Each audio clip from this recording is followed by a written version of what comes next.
Doctor, હવે એક સવાલ એ થાય કે રોજિંદો જે આહાર છે એ કેવો હોવો જોઈએ અને કેવો આહાર નુકસાન કરે?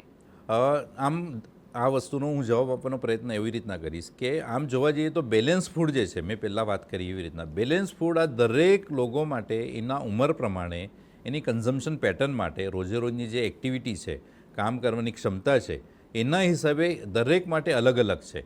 કેલરીઝને જેને આપણે તાકાત ગણીએ છીએ કેલરીઝ, તો એ કેલરીઝનું એક માપ હોય છે.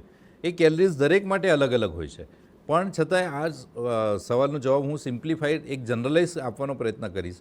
તો આહારની અંદર જ્યારે આપણે વધારે પ્રમાણમાં ફાઇબર લેતા હોઈએ છીએ, તો ફાઇબર લેવાના લીધે શરીરની અંદર ફાઇબર બહુ ધીમે રહીને પચતા હોય છે.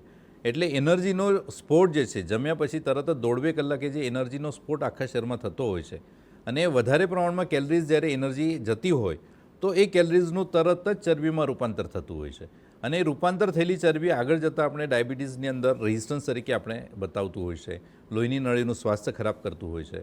એટલે હું એવો કહેવાનો ચોક્કસપણે પ્રયત્ન કરીશ કે આપણે જ્યારે લો કેલરી ડાયટની અંદર જતા હોઈએ છીએ, આજે જોવા જઈએ તો આપણા દરેકની એક અર્બન લાઇફસ્ટાઇલ જોઈએ તો અર્બન લાઇફસ્ટાઇલની અંદર વધારે પ્રમાણમાં કેલરીઝની આપણે જરૂરિયાત ઓછી છે.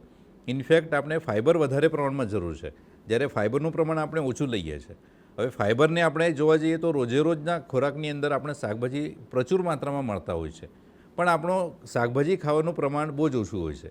આમ જોવા જઈએ તો એકાદ વાડકી કે અડધી વાડકી આપણે ખાઈએ છીએ, 4 કે 5 રોટલી ખાઈ જતા હોઈએ છીએ, જ્યારે માંડ એકાદ વાડકી આપણે શાક ખાતા હોઈએ છીએ. તો આ પ્રમાણ થોડું આપણે ફેરવી શકીએ કે એની જગ્યાએ 4-5 રોટલીની જગ્યાએ રોટલીનું પ્રમાણ ઘટાડીએ અને ત્યાં શાકભાજીનું પ્રમાણ સમજો વધારીએ, તો ચોક્કસપણે એક જનરલાઇઝ બેલેન્સ ડાયટની તરફ આપણે આગળ વધીએ છીએ એવું કહી શકાય.